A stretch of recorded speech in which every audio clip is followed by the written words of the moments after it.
92, 91, 6 FM. Ini siaran publik daerah Kabupaten Klaten.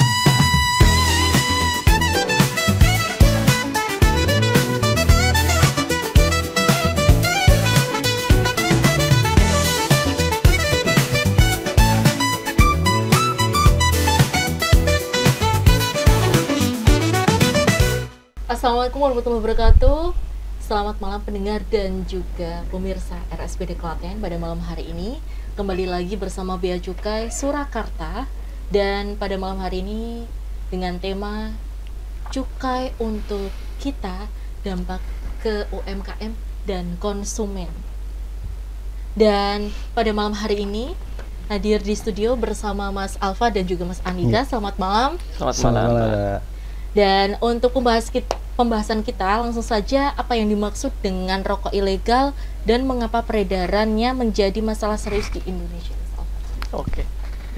Apa yang dimaksud dengan rokok ilegal ya? Jadi tentunya rokok ilegal itu rokok yang tidak memenuhi standar yang ditetapkan dalam undang-undang. Bisa dari sisi produsennya yang tidak memiliki izin. Jadi ketika dia sebuah pabrik yang tidak memiliki izin untuk memproduksi, ketika dia memproduksi rokok, artinya rokok yang diproduksi adalah rokok ilegal. Oke. Kemudian dari sisi produknya sendiri, nah, dari sisi rokoknya sendiri, ada beberapa variasi dari rokok ilegal ini. Yang paling umum ditemukan di lapangan itu rokok polos atau rokok tanpa pita cukai. Pita cukai sebagaimana kita ketahui bahwa dia adalah sebuah dokumen security bahwa rokok tersebut sudah membayar cukai. Ya, artinya ketika rokok yang beredar di situ tanpa cukai, artinya dia tidak membayar cukai. Nah, dia termasuk salah satu ciri-ciri rokok ilegal. Kemudian ada juga variasi lain, itu rokok dengan menggunakan pita cukai bekas. Nah, artinya dia pita cukainya asli dan resmi dari pemerintah, tapi dia telah terpakai oleh rokok yang sebelumnya. Nah, dari mana pabrik itu dapat? Tentunya dia kerjasama sama distributor dan pedagang eceran. Nah, mungkin si pedagang pengecer tersebut diiming-imingi oleh si distributor untuk barangkali dia dapatkan bonus sekian, tapi jangan sampai pitanya itu dirusak gitulah. Kemudian diambil lah sama si distributor, kemudian kembalikan lagi ke produsennya, nanti dipakai berulang-ulang kali seperti itu modusnya. Kemudian ada juga pita cukai palsu. Nah, dia secara fisik memang hampir sama, tapi sebetulnya ada cara mudah untuk membedakannya. Kita cuman perlu modal saja sebuah lampu biasa lah, lampu. Pita cukai di sini kan ada yang namanya hologram.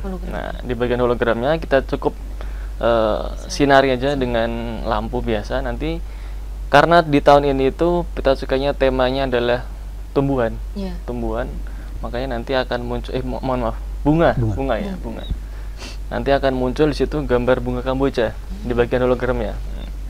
Namun apabila ingin melakukan penelitian lebih lanjut, itu bisa dengan menggunakan sinar UV namanya, sinar UV. Nanti kita cukup sinari saja sepanjang pita cukai tersebut, nanti muncullah di situ ada sebuah bercak-bercak atau cacing-cacing yang berwarna.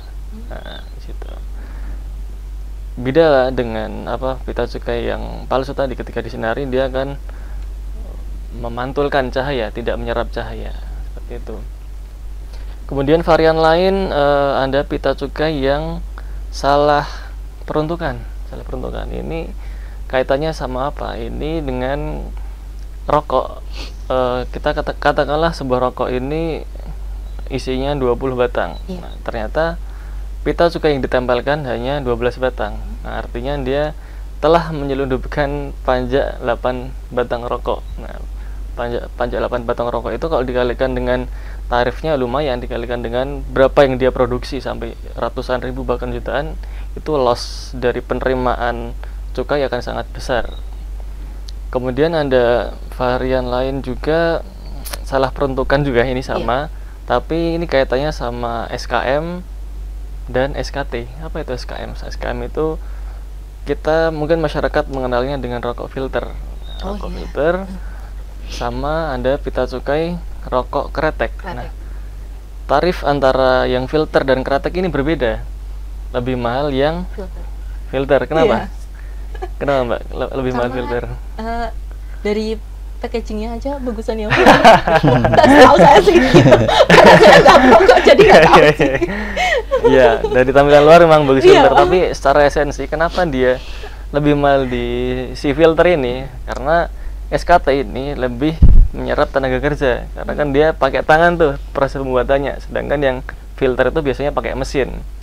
Jadinya untuk melindungi tenaga kerja yang di SKT, makanya SKM-nya tarifnya dinaikkan. Nah, bagaimana modusnya? Jadi ketika ada rokok yang SKM tadi, yang filter, dia ditempeli sama pita cukai SKT, artinya dia main margin di situ. Sebenarnya tarifnya mungkin 1.000, jadi cuman berapa ratus gitu. Kemudian yang terakhir mungkin salah personalisasi. Apa itu personalisasi? Jadi setiap pabrik rokok, terutama golongan 2 dan 3 ya. 3. Golongan 3 itu dia mempunyai karakteristik masing-masing. Misalkan pabrik apa yang golongan 3 contohnya? Contohnya misalnya pabrik baru, Mbak. Iya. Pabrik baru, pabrik sigaret kretek tangan, itu pasti nanti langsung digolongkan ke golongan 3. Gitu. Nah, itu nanti pita cukainya dibuat khusus untuk perusahaan tersebut. Jadi nanti ada diberikan kode khususnya untuk Kode perusahaan khususnya, bisa yang kombinasi huruf dan angka di situ. Nah, jadi ketika perusahaan A pakai perusahaan B itu sudah menyalahi aturan juga, karena tarifnya dari sisi tarif berbeda seperti itu. Kemudian realita di lapangan itu gimana, Mas? Realita di lapangan terkait dengan peredaran rokok ilegal. Iya. Realita di lapangan. Oke. Iya. Jadi beberapa tahun belakangan itu UGM telah melakukan studi. Dia melakukan survei. Saya lupa tahun berapa. Kalau nggak salah 2022 sama 2023 itu tingkat peredaran rokok ilegal di Indonesia itu mencapai 5% di tahun 2023, kemudian naik 1% di 2022, naik 1% di 2023. Artinya jika ini dikalikan sama penerimaan cukai tahun itu, katakanlah 200 triliun, negara sudah loss berapa triliun itu? 2 triliun sendiri. Padahal kalau kita lihat program-program pemerintah yang bisa dibuat dengan angka 2 triliun ternyata sangat banyak, bisa buat untuk sekolah, fasilitas kesehatan, untuk ketahanan pangan dan lain-lain. Itu dari sisi UGM. Ada juga survei yang dilakukan oleh lembaga lain, katakanlah itu kami menemukan cukup ekstrim hasilnya. Jadi tingkat peredaran rokok ilegal itu di angka 20, 30 sampai 40% di tahun 2024. Jadi 2022 30, maaf 20, 2023 30, 2024 40%. Dan kalau dihitung tingkat kerugiannya ini sampai 90 triliun. 90 triliun artinya penyebaran rokok ilegal ini sebetulnya sangat masif. Tapi kita kembalikan lagi karena survei ini hanya dilakukan dengan responden yang kecil ya, 1.500 kalau nggak 2.500. Ini menurut saya ya hanya gambaran kecil saja. Perkiraan loss pemerintah itu 90 sekian triliun. Nah, hal ini selaras juga sebetulnya dengan penindakan yang telah dilakukan oleh Bea Cukai Surakarta. Jadi di tahun 2024 kemarin sampai dengan Desember ini kita telah menindak sebanyak 9 juta batang. 9 juta batang rokok ilegal yang kita temukan di beberapa kabupaten ya, dari mulai Klaten sendiri, Boyolali, Karanganyar, Kota Surakarta sendiri, Wonogiri, Sukoharjo dan lain-lain. Nah, di tahun ini sampai dengan Mei kalau nggak salah, Mei atau Juni itu sudah 8 juta. Artinya setengah tahun aja hampir sama dengan tahun yang lalu. Nah, artinya peredaran rokok ilegal ini semakin menyeramkan gitu. Tahun lalu aja 9 juta sampai akhir tahun ini setengah aja udah 9 juta nih. Sudah 8 sampai 9 juta. Makanya kalau kita lihat realita di lapangan tentunya sungguh sangat mengkhawatirkan. Makanya kita minta bantuan juga sama masyarakat, apabila menemukan langsung lapor saja ke kita. Nanti akan kita tindak langsung dari mulai pedagang eceran, distributor sampai produsennya, kan kita tindak seperti itu, Mbak. Baik. Kemudian kalau untuk Mas Andika menambahkan boleh? Ya, mungkin Iya. sedikit ya Mbak. Iya. Biar lebih dekat ya kita Iya. sempitkan ininya ya. Kita bicara terkait Klaten aja ya Mbak ya. Klaten. Jadi di Klaten sendiri sampai dengan data kemarin Juni itu Mbak ya. Tapi untuk yang bulan ini belum dihitung ya. Hitungnya. Itu ada sekitar 23 kali penindakan Mbak. Dan itu nilai barangnya sekitar 40.000 batang untuk di Klaten sendiri. Sedangkan operasi gembur rokok ilegal ini kan satu Indonesia Mbak. Nah ini dari satu kabupaten saja sudah menyumbang sebegitu banyaknya. Dan ini yang menjadi kekhawatiran kami juga ya Mbak ya. Iya. Dan tentunya yang bisa kami lakukan adalah terus Mbak, nggak bosan-bosannya kami menginformasikan kepada masyarakat terkait bahayanya rokok ilegal, kemudian untungnya apa sih kalau beli rokok legal itu. Nah itu yang terus coba kami gencarkan Mbak. Semoga nanti harapannya ini banyak yang dengerin Mbak. Jadi nanti Amin, amin. tahu nanti kan Iya, iya. apa itu rokok ilegal, kemudian bahayanya apa sih, kemudian dampak hukumnya apa bagi yang menjual gitu Mbak. Harapannya seperti Iya. itu. Dan ini kan masih berjalan lagi ya Mbak Iya, ya. Jadi selama operasi-operasi ini kalau di Klaten sendiri ya masih ditemukan gitu. Jadi kalau kita menemukan rokok ilegal itu antara seneng dan sedih Mbak. Senengnya kenapa, sedihnya kenapa? Senengnya itu kita bisa menghentikan ini sebelum nanti menyebar lebih luas lagi kepada masyarakat.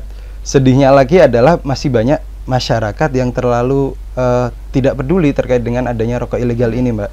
Antara tidak peduli atau sudah tahu tapi tidak peduli. Nah, kebanyakan seperti itu. Iya. Tapi memang ada beberapa masyarakat itu yang benar-benar tidak tahu Mbak.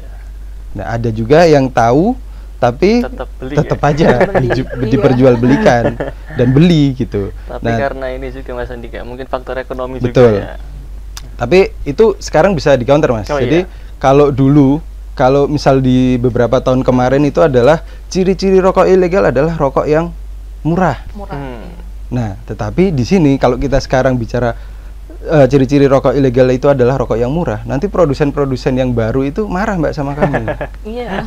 Karena Murah-murah. gini Mbak, jadi kalau Enggak lah. di tarif cukai itu dibagi berdasarkan golongan. Nah, ada golongan yang paling rendah itu adalah apabila produksinya tidak sampai 500.000 batang misalnya kalau untuk kretek ya. Iya. Jadi kalau yang produsen-produsen baru itu otomatis masuk ke sini sebagai produk UMKM ya. Kayak masuk di sini. Kenapa harganya murah? Karena misalnya kalau kita bicara terkait kretek ya Mbak ya. Kretek itu tarif terendahnya ada yang 100, ada yang 200 rupiah. Satu batang. Satu batang. Nah, ketika dikalikan 12 batang kan berarti sekitar kalau 200 berarti kan sekitar 1000-an atau 2000-an. Nah, ketika dijual dengan harga 9.000 kan masih masuk akal gitu, Mbak. Nah, yang dibilang rokok murah itu adalah ketika rokok tersebut adalah rokok filter atau SKM yang dibuat menggunakan mesin, kemudian isinya 20, kemudian dijual dengan harga 14.000. Itu sudah nggak masuk akal, Mbak. Kenapa? Karena tarif cukai terendah untuk SKM itu adalah 746. Nah, jadi kalau dikalikan 20, itu kan baru dia membayar cukainya aja. Belum dengan keuntungannya. Nah, itu Mbak. Jadi kalau kita bicara terkait dengan ekonomi ya kembali ke selera ya Mbak ya. Jadi mungkin kalau masyarakat mau menyesuaikan lagi seleranya, ada kok rokok yang murah dan legal. Dan bahkan sekarang di minimarket ini sebuah gerakan yang cukup bagus ya Mbak ya. Jadi disediakan etalase khusus untuk menjual rokok-rokok yang UMKM yang harganya itu di bawah 10.000 gitu. Jadi kalau misal terkait wah rokok yang legal harganya murah, itu bisa di counter lagi. Banyak kok sekarang yang murah-murah. Kembali lagi ke selera aja sih sebenarnya. Nanti yang susah harus menurunkan selera Mas ya. Iya. Balik lagi selera. Biasanya kalau ada zaman dulu, apalagi bapak-bapak zaman dulu mesti kan pilihnya yang enakan yang ini ya, gitu. Betul. Biasanya gitu. Iya gitu. Kemudian kalau dampak dari maraknya rokok ilegal terhadap konsumen, apakah diuntungkan karena harganya lebih murah atau justru dirugikan?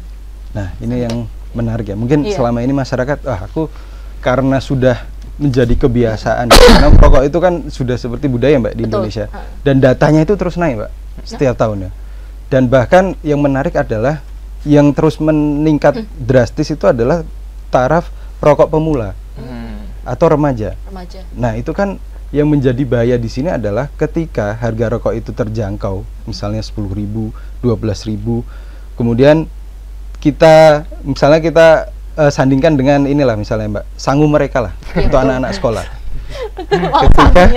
ketika uang sangunya itu bisa dia untuk gampang mendapatkan rokok, pasti akan kemungkinan untuk dia mencoba ya. Kita tidak bilang ini sudah yang biasa merokok ya, tapi yang belum merokok, remaja kemudian betul, kemungkinan dia untuk membeli rokok itu akan sangat tinggi Mbak, chance-nya gitu. Nah, itu yang cukup bahaya di situ. Jadi cukai ini kan adanya cukai ini kan sebagai bentuk pengendalian Mbak, kepada barang yang ini tuh barangnya nggak dilarang loh, tetapi dibatasi. Nah, makanya rokok itu harganya tinggi Mbak. Jadi harapannya gap taraf ekonomi yang bisa membeli rokok itu ya sesuai gitu. Misalnya sudah bekerja atau sudah cukup umurnya, seperti itu Mbak. Nah, mungkin masyarakat selama ini karena sudah terbiasa merokok, kemudian harga rokok sekarang semakin tinggi, kemudian beli rokok ilegal Mbak. Nah, tetapi yang tidak diketahui masyarakat itu adalah karena rokok ini ilegal. Ya Mbak, jadi ini otomatis tidak membayarkan cukainya. Nah, cukai itu didapat dari mana? Didapat dari perusahaan atau pengusaha yang sudah terdaftar di kami, yaitu dengan adanya NPP BKC atau nomor pokok pengusaha barang kena cukai. Nah, NPP BKC itu didapat dari mana? Didapat dari izin yang sudah diberikan dari daerah.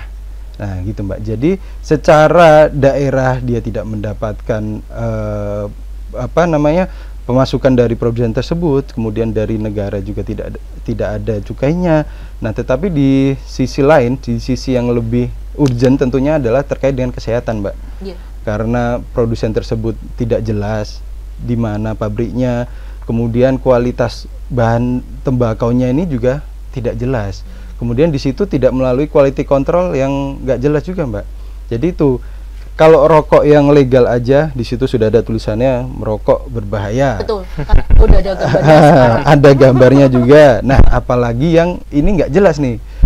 Ada di mana perusahaannya, kemudian bahan bakunya dari mana. Ini tentunya kalau secara logika akan lebih berbahaya ya Mbak ya, karena tidak ada yang mengontrol terkait bahan bakunya itu. Bahkan yang menarik lagi ya Mbak, pernah ditemukan rokok ilegal itu ternyata isinya bukan tembakau Mbak. Isinya ya nggak tahu itu daun-daun apa kan kita nggak tahu juga ya Mbak ya, karena mungkin bentuknya sudah seperti itu ya. Nah, itu yang berbahaya itu Mbak. Jadi masyarakat terlena harganya murah, tapi di sisi lain negara rugi. Kemudian dari sisi kesehatan dari kita sendirinya yang mengkonsumsi itu juga sangat berbahaya Mbak. Baik, Mas Alfa mau menambahkan? Sepertinya sudah cukup. Oke. Kemudian kalau dari sudut pandang pelaku usaha yang taat aturan atau pabrik resmi, pedagang legal, apakah mereka rasakan dan suarakan mengenai persaingan dengan barang-barang ilegal? Stay tuned, 91.6 FM. Radio Siaran Publik Daerah Kabupaten Klaten.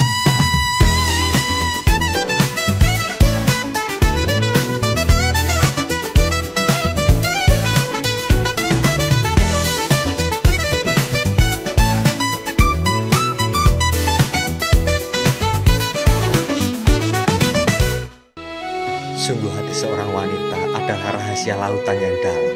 Bukankah kita tidak bisa bersatu? Tapi aku mencintaimu. Cut. Mana ekspresinya? Ayo semua keluar. Beresin semuanya. Kita lanjut ke sini yang lanjutnya. Ayo, ganti properti. Kamera fokus. Kalian itu paham gak? Ini tadi scene-nya tuh gampang banget loh. Ya Pak, baik Pak. Maaf. Ayo kru semuanya siap. Lanjut ke scene selanjutnya. Baik Pak. Cut. Kamu itu paham nggak toh? Kenapa lagi Pak? Ini itu barang yang merugikan negara. Ini cuma rokok Pak. Tapi itu ilegal. Rokok polos. Rokok tanpa bina cukai. Ini ilegal. Bisa dipenjara 2-5 tahun. Nah, tuh paham nggak? Bahaya. Waduh. Duh, Pun, Mas. Nek nukoki rokok aku, ojo sing ilegal lho yo. Siap. Halo sedulur, ayo kita gempur rokok ilegal di sekitar kita. Kenali tandanya, bentuk dan pitanya, laporkan juga oknum-oknumnya. Endo.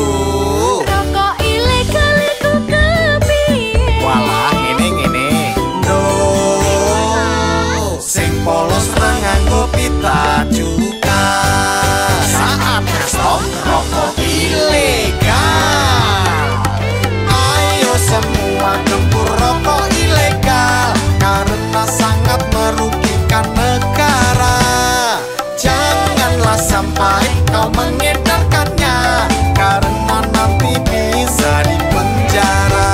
Rokok tanpa pita cukai palsu, pita cukai salah peruntukannya. Mari kita taat pada aturan, saatnya kita stop rokok ilegal.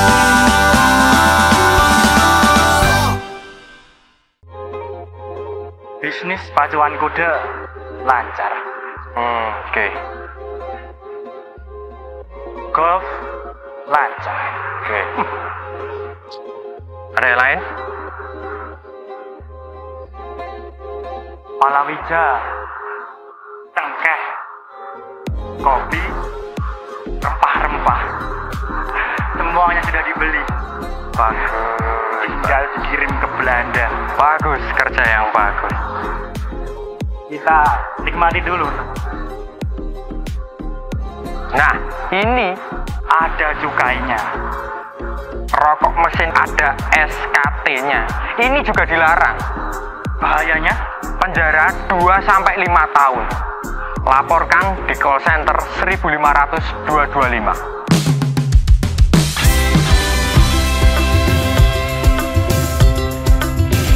Bungkus polos tanpa cukai dan jangan kamu terbuai, tertipu harga yang murah, masa depan pun tak cerah. Pilih tentu yang pasti, rasa dan kualitasnya, dan jangan pernah berhenti, singkirkan rokok ilegalnya. Yo, ayo gempur rokok ilegal, membangun ekonomi nasional. Sing legal kudu dikawal, sing ilegal wajib ditinggal. Yo, ayo gempur rokok ilegal, membangun ekonomi nasional. Yo, ayo gempur rokok ilegal, bersama kita bisa gempur rokok ilegal. Alhamdulillah ya Dek, payu kabeh. Ah, kenapa tuku skincare, Mas? Sekolah anak esek. Barika tadi biduan. Mas lah. Cinta siapa? Cinta bojone uang. Hehe, haha. Seneng siapa kok ya? Ayo ngaku. Sapa kok merasa ada. Hei, Aja. aku. Oke, ini ya. Aja, baru kok ya. Aku ning kene. Sini. Oke, tak jalan kok. Ini tak jalan. Oke. Aduh, Yang kocah nom, hel. Paiman. Mas Paiman. Nang cah enom kok. Aduh ampun Mas. Wonten perlu napa Mas Paiman? Ini bayu bakone sih kira. Halah, iki lho. Lagi wae payu entek kabeh ditekani pabrik mbako iki mau. Alah, Lah kuwi sampean nggawa apa kuwi kertas biru-biru kuwi Mas? dingin ini Pak. Iki cukaine to. Aku yang mengge rokok. Palsu. Iya. Ngawur kowe iki. Kowe meh mateni petani mbako. Marai goro bae. Kowe ra dukung pembangunan. Tak lapor ki di penjara kowe. Penjaraku 2-5 tahun. Bahkan luwe. Kok ngene iki sapa ae iki? Sudah dibiduan aku.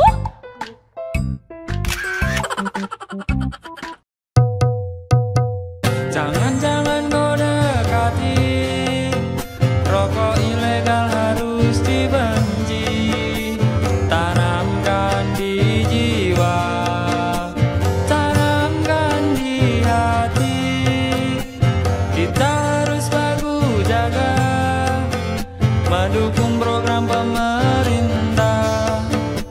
Tanamkan di jiwa, tanamkan di hati. Bersama melawannya, bersama kita bisa. Ayo gempur rokok ilegal, ayo gempur rokok ilegal. Bersama-sama melawannya. Ayo gempur rokok ilegal, ayo gempur rokok ilegal. Bersama-sama kita pasti bisa. Oke.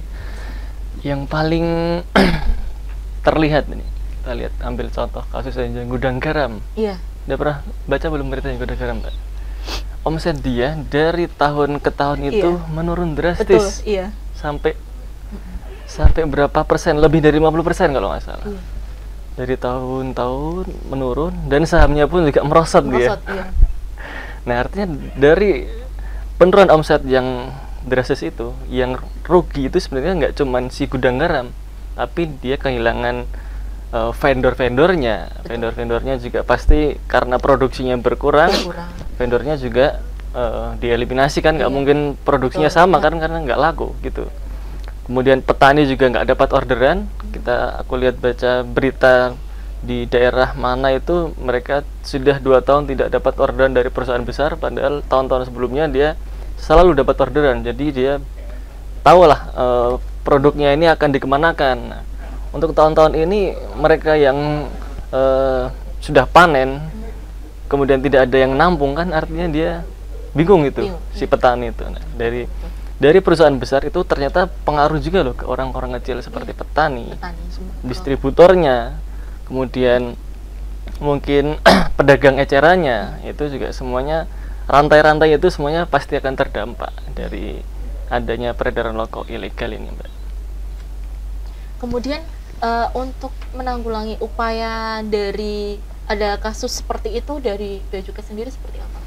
Upaya untuk pemberantasan rokok ilegal ya, tentunya kami mengedepankan 2 aspek. Yang pertama edukasi ini atau upaya preventif kita, ada edukasi sosialisasi seperti ini, ada sosialisasi tatap muka, sosialisasi media elektronik, dan sosialisasi lain lah. Kita gemburkan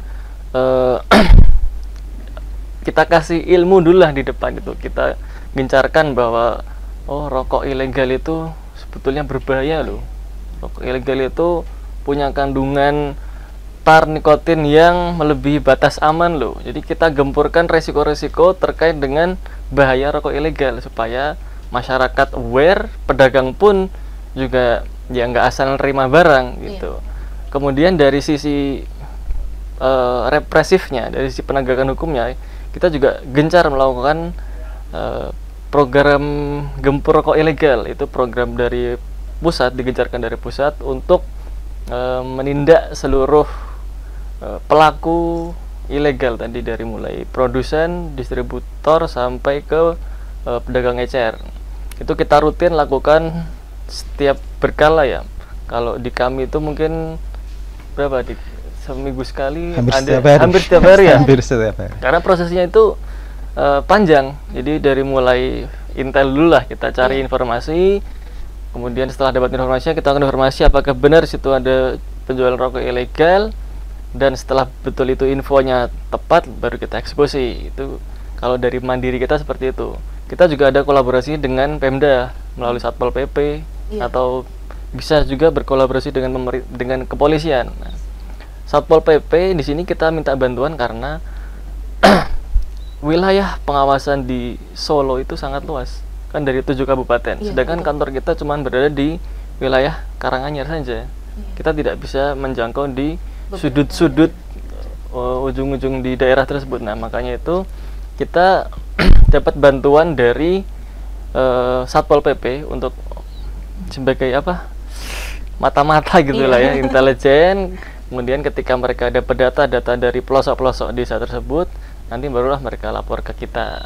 Kemudian kita tindak bersama melalui operasi gabungan, operasi bersama. Dan ini kegiatan ini tentunya didanai dengan dana bagi hasil cukai hasil tembakau yang berasal dari pembelian rokok yang resmi tentunya. Seperti itu. Mas Andika mau menambahkan? Ya, mungkin kalau terkait dampak langsungnya ya Mbak ya. Jadi kemarin saya sempat berdialog dengan petani di daerah Boyolali Mbak, dan salah satu yang dikeluhkan memang itu Mbak. Jadi petani tersebut menyampaikan ke saya, Mas, tolong ya saya titip rokok ilegal ini untuk ditindaklanjuti secara serius. Karena ternyata berdampak juga bagi petani. Kalau waktu itu saya sempat berbicara dengan mereka, itu yang paling berdampak adalah terkait harganya Mbak.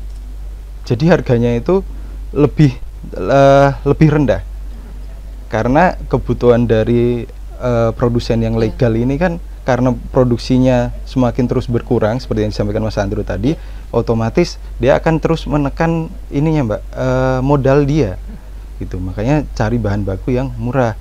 Nah, untuk itu DBHCHT itu kan ada yang 50%-nya untuk kesejahteraan Mbak. Nah, di situ kalau kita breakdown lagi kan lebih ke petani sebenarnya di situ. Jadi harapannya dengan adanya DBHCHT nanti produk-produk hasil tembakau dari petani ini akan semakin bagus gitu Mbak. Kualitasnya akan semakin bagus.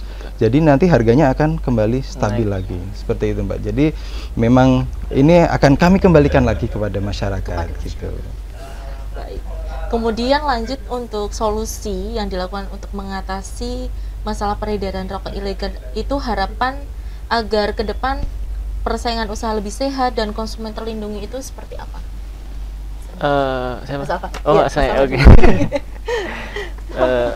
Strateginya sama dengan tadi Mbak. Jadi kita di depan kita lakukan gencar sosialisasi, kemudian di belakang kita juga melakukan penindakan. Tentunya sosialisasi ini kita tunjukkan ke semua kalangan, dari mungkin masyarakat yang merokok atau masyarakat yang tidak merokok. Harapannya apa? Masyarakat merokok ya dia sadar lah apa yang dia hisap itu merupakan barang yang berbahaya, sehingga dia punya gerakan buat geser ke yang legal, rokok legal yang lebih aman ya, walaupun tidak sehat tapi lebih aman. Lebih aman. Sama aja ya. Kemudian kami juga berharap dengan sosialisasi ini masyarakat yang tidak merokok itu juga ikut berperan juga dengan melaporkan adanya tadi peredaran rokok ilegal. Kenapa? Karena yang terdampak juga masyarakat yang nggak merokok. Apa kira-kira dampaknya Mbak? Dampaknya yang nggak merokok nanti kan juga ikut apa ya? Dia lebih kerugiannya sih lebih, kalau nggak perokok dari distribusi, dari kan dari setiap rokok yang dihisap kan masuk ke kas negara. Dari kas negara nanti kan dibelanjakan untuk masyarakat juga. Tadi dari sisi kesehatan tadi sudah jelaskan, ada ambulan, ada pemeriksaan apa tadi kan, screening hipotiroid ya, hipotiroid, dan screening kanker serviks, dan itu kan manfaatnya langsung dirasakan masyarakat. Bahkan ada juga pelatihan untuk masyarakat non perokok, pelatihan barbershop, pelatihan makeup artist, pelatihan pembuatan kue, dan banyak sekali sebetulnya itu yang dihasilkan dari rokok yang legal. Kemudian kegiatan apa ini tadi, rokok apa dari yang apa penjualan yang legal tadi, itu kan bisa digunakan untuk contohnya ini sosialisasi ini sudah, kemudian kesehatan tadi sudah, kesejahteraan masyarakat, BLT. Nah, BLT juga termasuk. BLT itu di Klaten sendiri itu sudah terdistribusi 6.000 sekian ya, dan setiap kepala itu dapatkan 300.000. Nah, artinya ketika jumlah perokok ini berkurang, otomatis tahun depan itu bisa berkurang juga. Kalau tahun ini 6.000, mungkin tahun depan bisa separuhnya 3.000 atau 4.000 seperti itu. Kemudian kegiatan ini juga bisa untuk subsidi dari BPJS kesehatan maupun ketenagakerjaan. Nah, artinya kalau kembali lagi, kalau rokok-rokok yang legal ini berkurang, artinya kegiatan-kegiatan tadi yang bermanfaat langsung kepada masyarakat juga dampaknya akan semakin menurun. Ya. Mas Andi menambahkan? Ya, tentunya kalau terkait tadi kan terkait manfaatnya ya Mbak ya. Jadi kalau kita bicara terkait industri untuk melindungi industri gitu ya Mbak ya. Jadi di kami itu ada yang namanya tagline-nya legal itu mudah. Nah, jadi kami akan sangat senang Mbak apabila ini kan sebenarnya rokok ilegal ini kan permasalahannya tinggal dilegalkan aja sebenarnya. Jadi secara kemasan kan dia sudah mampu, secara produksi juga sudah mampu. Sebenarnya salah satu permasalahannya adalah ini tinggal dilegalkan saja gitu. Dan itu juga kami terus fasilitasi Mbak. Kami akan sangat senang sekali apabila nanti ada yang tergerak misalnya untuk menjadi pengusaha barang kena cukai. Nah, itu nanti kan izin-izinnya juga cukup mudah dan tentunya gratis Mbak. Gratis, betul. Gitu. Dan yang menarik lagi adalah kemarin itu sempat dilaksanakan ini Mbak. Jadi pelatihan kepada petani tembakau itu untuk memblending atau mengolah lagi tembakonya.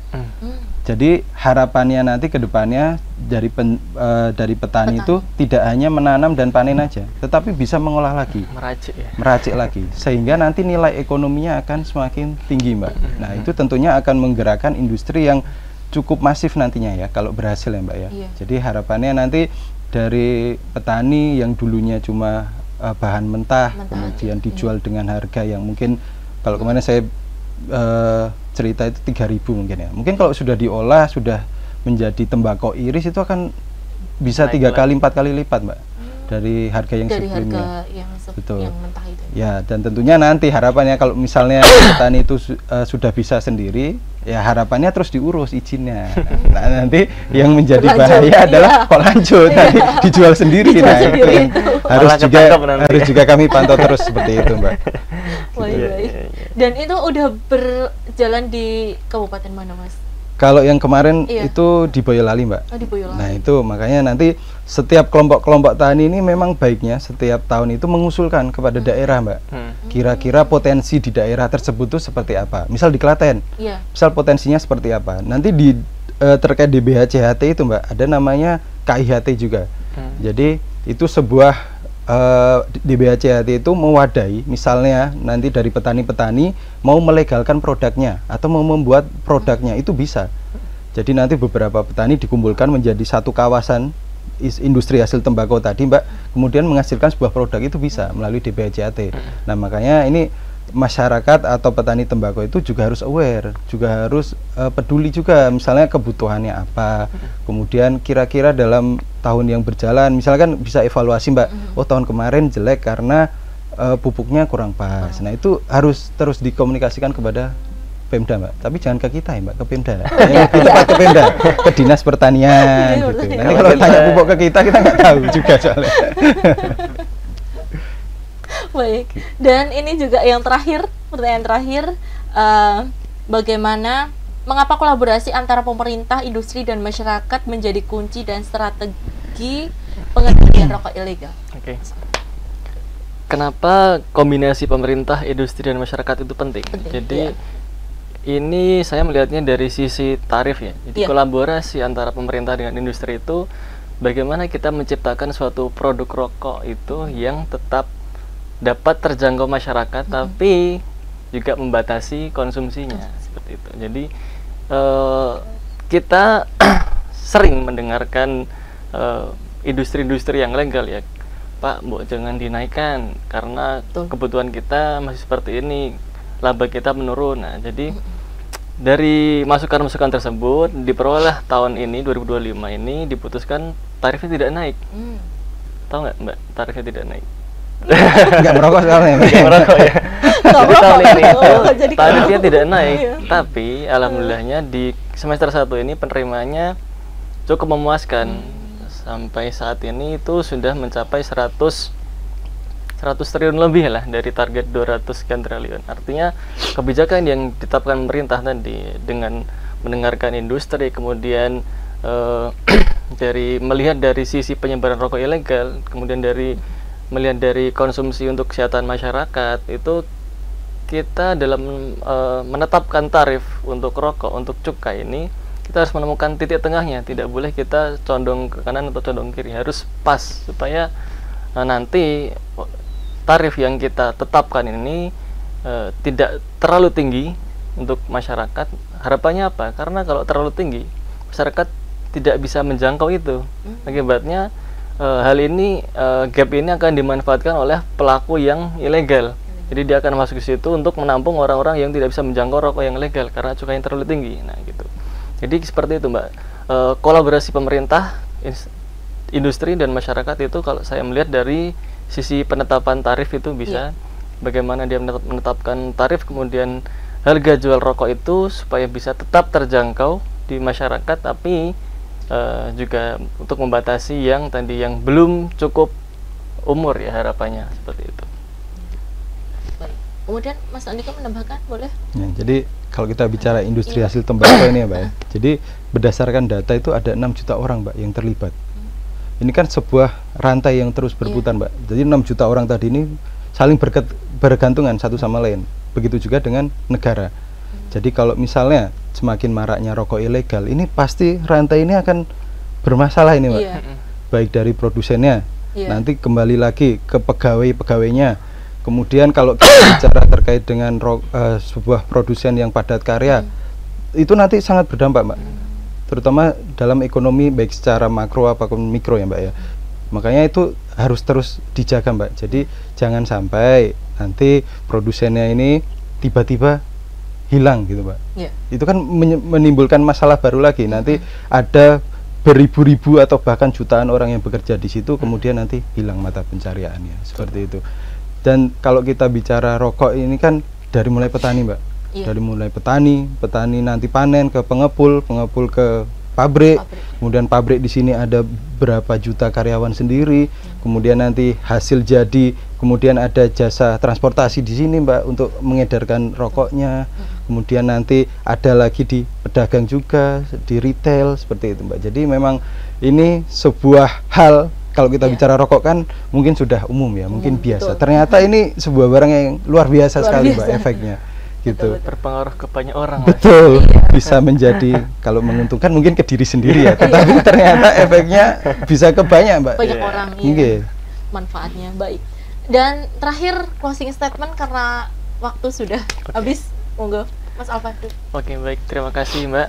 Jadi pertama kita tadi menyebutkan bahwa cukai itu sangat bermanfaat untuk pembangunan ya, untuk kesehatan, pendidikan, pertahanan dan lain-lain ya. Tapi di forum ini kami juga menyampaikan bahwa kita ini bukan bermaksud untuk mengajak masyarakat merokok, karena fungsi dari cukai tadi untuk membatasi konsumsi. Jadi itu yang pertama, kita hadir di sini bukan dalam rangka ayo beli rokok nanti cukainya bisa untuk pembangunan loh, bukan seperti itu. Tapi kita lebih ke bagi yang merokok ini tolong ditingkatkanlah lagi kesadarannya bahwa rokok ilegal ini sangat merugikan banyak orang, bahkan sampai ke petani di desa terpencil pun juga terdampak. Nah, jadi dari hisapan kita yang mungkin berbahaya untuk diri sendiri juga, itu juga sangat berdampak kepada orang-orang kecil ternyata seperti itu. Jadi harapan kami buat masyarakat yang masih merokok yang ilegal, harapan kami bergeserlah kepada yang legal. Kemudian kepada pelaku industri yang tadi yang ilegal, yang belum punya izin, kemudian yang memproduksi rokok-rokok ilegal, kami siap untuk mengasistensi terkait dengan perizinannya supaya usaha-usaha masyarakat atau saya menyebutnya teman-teman, bukan teman ya, musuh kali ya. Masyarakat yang masih memproduksi itu ya harapannya bergeser ke usaha yang legal, karena dari sisi penerimaan kita juga butuh untuk pembangunan, kemudian dari sisi kesehatan juga kasihan masyarakat yang mengkonsumsi rokok kalian ini yang ternyata malah justru merusak badan mereka gitu. Ya, kesehatan. Terakhir Mas Andika, ya, tentunya ya tidak bosan-bosan ya Mbak ya, menginformasikan kepada masyarakat bagi yang merokok ya konsumsilah rokok yang legal. Nah, yang tidak merokok ya lebih baik ya nggak merokok ya, karena sudah jelas ya aturannya di Kementerian Kesehatan ya. Dan untuk yang berdagang ini Mbak, yang berjualan rokok ini juga perlu menjadi perhatian ya, karena salah satu langkah represif tadi kami itu adalah kami terus mencari para pedagang-pedagang rokok yang masih berjualan rokok ilegal. Dan itu ternyata kalau berdasarkan undang-undang ada sanksi pidananya Mbak. Jadi yang kasihan itu malah pedagang, rencananya mau cari untung sebanyak-banyaknya, tapi ternyata itu adalah merupakan suatu hal yang melanggar hukum. Gitu. Makanya kami himbau kepada para pedagang untuk berjualah yang legal-legal saja. Untung sedikit nggak apa-apa, yang penting berkah dan aman. Dan aman gitu. Dan yang intinya yang belum merokok jangan merokok dulu. Mungkin satu lagi Mbak, mungkin yang bagi masyarakat yang mengetahui informasi atau menemui terkait peredaran rokok ilegal khususnya di daerah Klaten ini, bisa langsung menghubungi kami di kantor Bea Cukai Surakarta, bisa melalui media sosial kami di Instagram, di Facebook, di Twitter, di @beacukai-surakarta, bisa juga melalui line WhatsApp kami di 0896 980 5000 atau 50.000 gitu Mbak. Baik pemirsa dan juga pendengar RSPD Klaten, usai sudah perbincangan kita dengan Bea Cukai Surakarta bersama Mas Andika dan juga Mas Alfa pada malam hari ini. Semoga apa yang disampaikan pada malam hari ini bermanfaat untuk pendengar semuanya. Amin. Dan saya Fevia Teriana pamit undur diri. Assalamualaikum warahmatullahi wabarakatuh. Sungguh hati seorang wanita adalah rahasia lautan yang dalam. Bukankah kita tidak bisa bersatu? Tapi aku mencintaimu. Cut. Mana ekspresinya? Ayo semua keluar. Beresin semuanya. Kita lanjut ke sini yang lanjutnya. Ayo, ganti properti. Kamera fokus. Kalian itu paham gak? Ini tadi scene-nya tuh gampang banget loh. Ya Pak, baik Pak, maaf. Ayo all crew semuanya siap. Lanjut ke scene selanjutnya. Baik Pak. Cut. Kamu itu paham gak toh? Kenapa lagi Pak? Ini itu barang yang merugikan negara. Ini cuma rokok Pak. Tapi itu ilegal. Rokok polos. Rokok tanpa pita cukai. Ini ilegal. Bisa dipenjara 2-5 tahun. Nah, tuh paham gak? Bahaya. Waduh. Pripun Mas? Nukoki rokok aku, ojo sing ilegal lo yo. Siap. Halo sedulur, ayo kita gempur rokok ilegal di sekitar kita. Kenali tandanya, bentuk dan pitanya, laporkan juga oknum-oknumnya. Indo. Rokok ilegal itu kepiye? Walah ngene. No. Sing polos nganggo pita juga. Saatnya stop rokok ilegal. Ayo semua gempur rokok ilegal karena sangat merugikan negara. Janganlah sampai kau mengedarkannya karena nanti bisa dipenjara. Rokok tanpa pita cukai, pita cukai palsu, pita cukai salah peruntukannya. Mari kita taat pada aturan, saatnya kita stop rokok ilegal.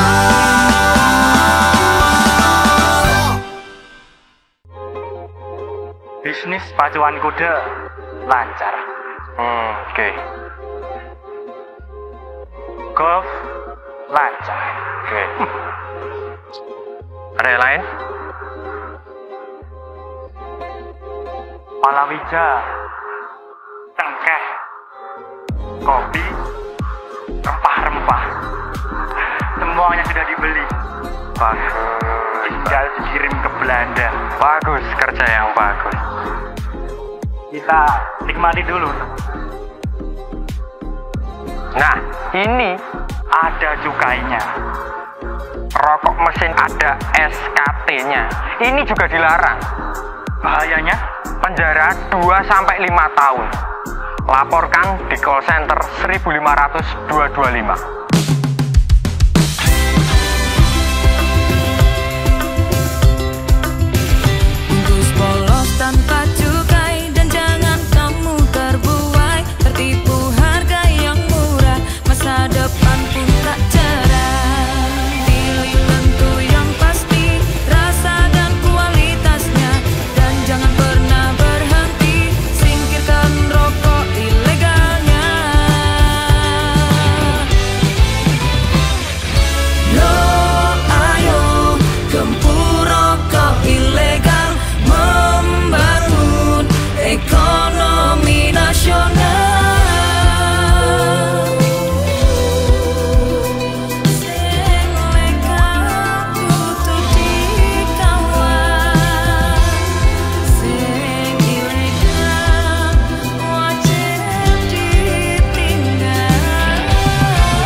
Alhamdulillah ya Dek, payu kabeh.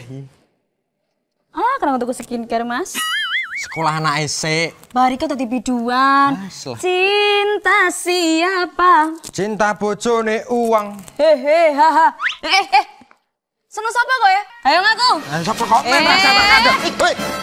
Aja. Aku. Bagi ini ya. Aja bar kok ya. Aku ning kene. Jene. Oke tak jabar kok ya. Ini tak jabar kok. Oke. Aduh. Yang kocah nom hel. Paiman. Mas Paiman. Nang cah enom kok. Aduh ampun Mas. Wonten perlu napa Mas Paiman? Ini bayu bakone sih kira. Halah iki lho. Lagi wae payu entek kabeh ditekani pabrik mbako iki mau. Halah. Lah kuwi sampean nggawa apa kuwi kertas biru-biru kuwi Mas? Iki ngene, Pak. Iki cukaine to. Aku yang mlengge rokok Palsu. iya. Ngawur iki. Kowe meh mateni petani mbako. Marai goro bae. Kowe ra dukung pembangunan. Tak lapor ke di penjara kowe. Penjaraku 2 sampai 5 tahun. Bahkan luwe. Kok ngene iki sobong ae iki? Sudah dibiduan aku.